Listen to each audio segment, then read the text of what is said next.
Hey guys, how's it going? This is Purger of MediaAlternatives.net, your website for alternative news and media. Had a basically wanted to talk about the free market here, because a lot of people at this point they've been hearing a lot of different voices about the bailout, and what I really want to talk about is how the bailout is bad. And you probably heard a lot of different things about the bailout. Well, it's bad because of this or it's bad because of that. But I'm going to come at this from a free market Austrian economics perspective here. Uh, because a lot of you may have heard of free market capitalism, but maybe you think that what we have right now is free market capitalism, but it's not. Because what we have right now is quote called a mixed economy.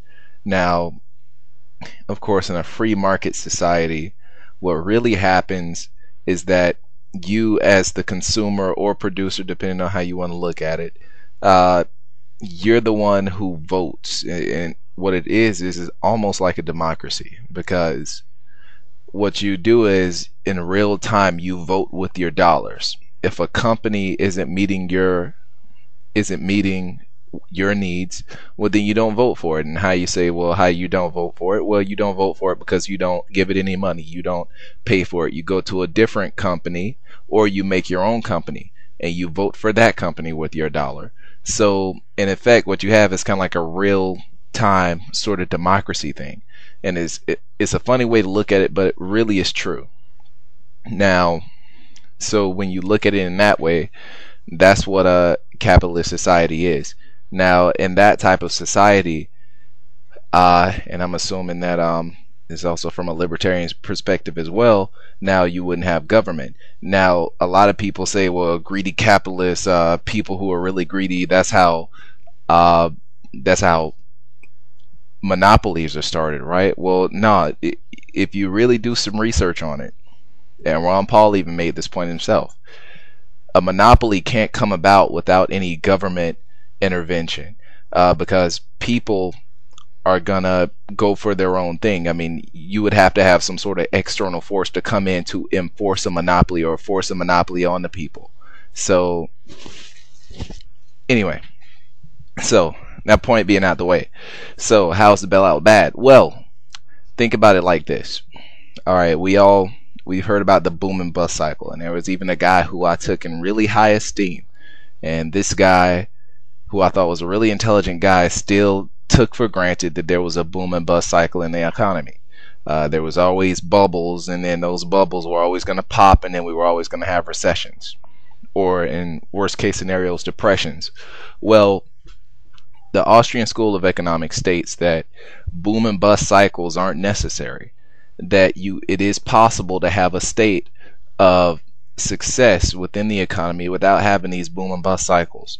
And what's going on right now is that we're actually inflating another bubble, or we're attempting to inflate another bubble. And how are we doing this? Well, we're giving these other companies, we're giving certain people a lot of money, and basically when you feed all that money into the system, well then, well, it's like they say, easy come, easy go, right? When money comes into people's hands really easily, well then they give it away really easily because they think more is going to come in their hands really easily. But that's aside from the point. The point is, all this money that the government is lending out is going to be spent at one time or another. The way inflation works is that when there's an increase in the money supply, the first people who get the money get the biggest benefit for it, because prices don't change. They haven't changed yet. If I give you $1 million, you can go and spend that $1 million and get $1 million of the equivalent, or what is equivalent to $1 million at that time. Now, once that money gets into the system and everyone else gets a bit of that $1 million, well, then the market is going to adjust, because people understand, well, hey, there's more money, I can charge more for my stuff. Because people have more money in their hands. So at that point, that's when inflation comes in. Now you have people on fixed incomes, and I'm pretty sure you guys have probably heard that inflation hits people with fixed incomes the worst, because, well, their fixed incomes aren't going to account for inflation. So, and in fact, the general rule of thumb is that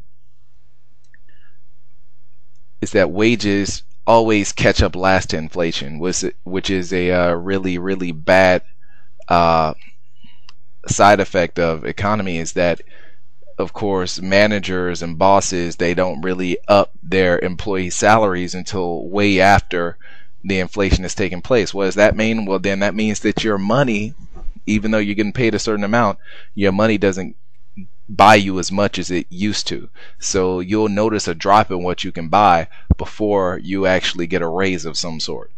So, like I said, back to this thing. So, spending, the government gives people a bunch of money, then you have inflation. Now, what government normally does, which is one of the only tools that they do have, they say, well, hey, there's inflation, and they don't give you the real reason for the inflation, which is them increasing the money supply. No, what they do is they'll tell you, well, it's because of some group out there who's demanding raises, or it's because of someone else who's driving up the prices. So what we're going to have to do is we're going to have to try and put price controls on everything. So let's say, for instance, there's a lot of inflation. Loaf of bread goes from, like, say, $2 or $3 up to like $100, something like that. So then the government says, well, hey, stores, you guys, people can't afford this, so you guys need to go ahead and simmer that down a little bit, and you guys need to go ahead and just keep it, let's say, at $10. Now stores, of course, they say, okay, well, we can't accommodate that because that's less than the wholesale price, or that's less than the price that we bought the loaf of bread for. So we're just not going to carry it, because we're going to make a loss on that. We're going to make a net loss.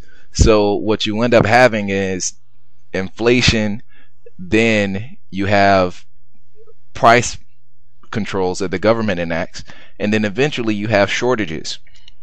And the reason you have shortages is because the government is trying to make the prices for everything artificially low, but stores aren't going to carry anything if it costs more than they can sell it for.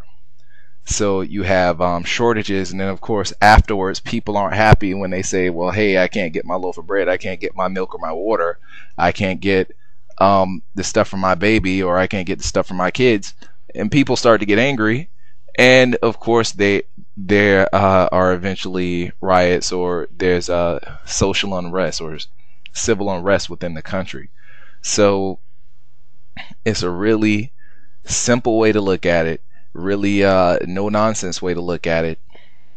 You have a bubble, then you have a depression, then you have inflation that comes with the depression, because government spends all this money, and then of course everyone has a little bit of money, but of course that money isn't worth anything because there's so much more money that's been put into the system. Then there are price controls, which is where government tries to come in and step in and tries to control the price as a result of the inflation. And then of course there is unrest and shortages because the price controls make stores not carry certain things.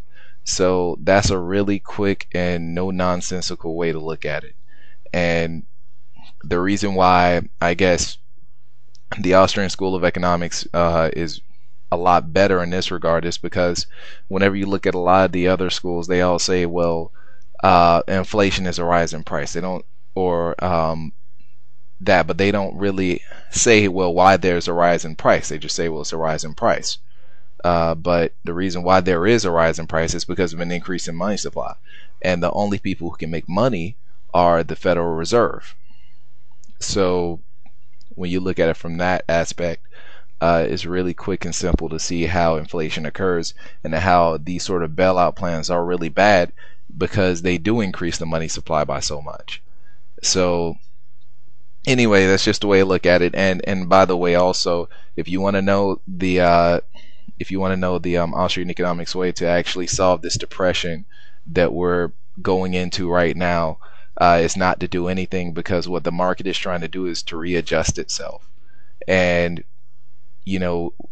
that's the thing with bubbles. They rise and they pop. And basically another way to look at a depression or a recession is a readjustment period, where the economy tries to pull itself back down to where it's supposed to be, down from these bubbles that uh, I guess you could say that the Federal Reserve and the government create by trying to trying to lend out more money to certain organizations or certain people than they ought to.